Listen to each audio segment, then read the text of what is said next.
Основные бой столкновения российской армии, как ожидалось. بەو شێوەی پوتین خەونی پێوە دەبینێت تێکشکانی ئۆکرانیا گۆڕانکاری بەربڵاو لە ئەوروپا و ئامانجەکانی پەیمانی ناتۆ و سیستمی جیهانیدا دروست دەکات. ئەوەش پاڵنەرە بۆ چین بۆ داگیرکردنی تایوان و سەپاندنی هەژمونی بەسەر باشووری خۆرهەڵاتی ئاسیادا.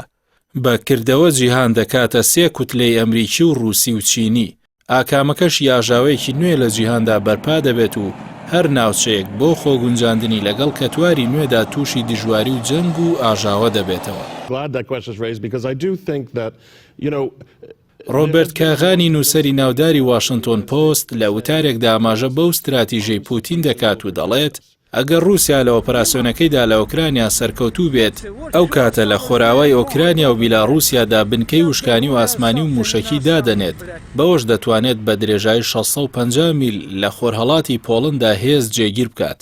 هەروەها لەسەر سنوورەکانی خۆرهەڵاتی سلۆڤاکیا و هەنگاریا و سنووری باکووری ڕۆمانیادا هێز بڵاو بکاتەوە. ئەگەری ئەوەش هەیە بە هەمان شێوەی ئۆکرانیا مۆڵداڤیاش داگیر بکات ئەو کاتە هەڕەشەی گەورە لەسەر وڵاتانی دەریای باڵتیکە کە رووسیا لەسەر سنووری ئیستۆنیا و لاتیڤایە و لیتوانیاش لەلایەک دراوسەی بیلاڕووسیایە و لەلایەکی تریش دراوسەی هەرێمی کالینینگرادی رووسیایە. نووسەر دەڵێت استراتیژی نوێی رووسیا دابڕینی پەیوەندی وڵاتانی باڵتیکە لەگەڵ پەیمانی ناتۆدا ئەوەش بە پێی ئەو بنەمایە کە ناتۆ ناتوانێت ئەو وڵاتانە بپارێزێت. کاغان ئاماژە بەوە دەدات پۆڵندا و هەنگاریا و 5 ئەندامی دیکەی ناتۆ سنووری هاوبەشیان لەگەڵ رووسیای نوێدا بۆ پەیدا دەبێت کە لە ڕاستیدا ئەمریکا و ناتۆ لە سنووری خۆرهەڵاتی هاوپەیمانەتەکەدا دەسەڵاتیان بە شێوەیەکی ترسناک پاشەخشە دەکات و مەترسی گەورە ڕوبەڕوویان دەبێتەوە. ناوبرا و پێشبینی دەکات کە دۆخی نوێ پێویستی بە گۆڕانکاری گەورە هەیە لە مانە و ئامانجەکانی ناتۆدا. پۆتین دەیەوێت مەودای هەژمونی رووسیای نەریتی لە خۆرهەڵات و ناوەڕاستی ئەوروپادا بەرپا بکاتەوە.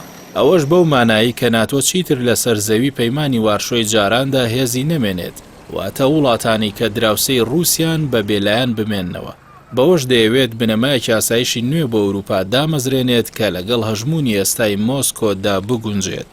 کاغان ئاماژە بە وتێکی دین ئەچیسۆنی وەزیری دەرەوەی پێشووتری ئەمریکا دەکات کە وتوێتی رووسیا لەگەڵ ئۆکرانیادا زیندەوەرێکی استراتیژی تەواو جیاوازە. بۆیە نووسەر دەڵێت لە سەرکەوتنی ئۆپەراسیۆنی کرێملیندا کە ئەمریکا و خۆراوە بێهێزانە دەرکەوتن چینی کۆمۆنیست هان دەدات بۆ داگیرکردنی تایوان و دەسەڵات سەپاندن بەسەر خۆرهەڵاتی ئاسیا و خۆراوای ئۆقیانوسی ئارامدا. نووسەر دەڵێت ئێستا دەبێ بیر لە جیهانێک بکەینەوە کە رووسیا چالاکانە دەسەڵات بەسەر خۆرهەڵاتی ئەوروپادا بگرێت و چینیش بەسەر خۆرهەڵاتی ئاسیا و خۆرئاوای ئۆقیانوسی ئارامدا. ئەوەش دەیسەپێنێت بەسەر ئەمریکا و هاوپەیمانە دیموکراتیەکانیدا لە ئەوروپا و ئاسیادا کە بڕیار بدەن ئایا ئەو جیهانە قوبوڵ دەکەن؟ لە کۆتاییدا ڕۆبرت کاغان ئاماژە بە مێژووی نەخشەی چەند سەدەی ڕابردووی ئەوروپا دەکات کە بەردەوام لە گۆڕانکاریدا بووە کە لە هەشتاکانی سەدەی ڕابردووە و هەژمونی ئەمریکا تێیدا لە هەڵقشاندا بووە. ئەگەر ئەو سیناریۆی سەرکەوتنی رووسیا و چین ڕوو بدات ئەوا دەبێتە هۆی کۆتایی هاتنی سیستمی ئێستای جیهان و سەرەتای قۆناغێکی پڕ لە ئاژاوە و ململانێ کە هەر ناوچەیەکی هەژمون بۆ خۆگونجاندنی لەگەڵ کەتواری نوێدا دەکەوێتە جەنگ و ئاژاوە و مشت و مڕی فرە ڕەهەندەوە.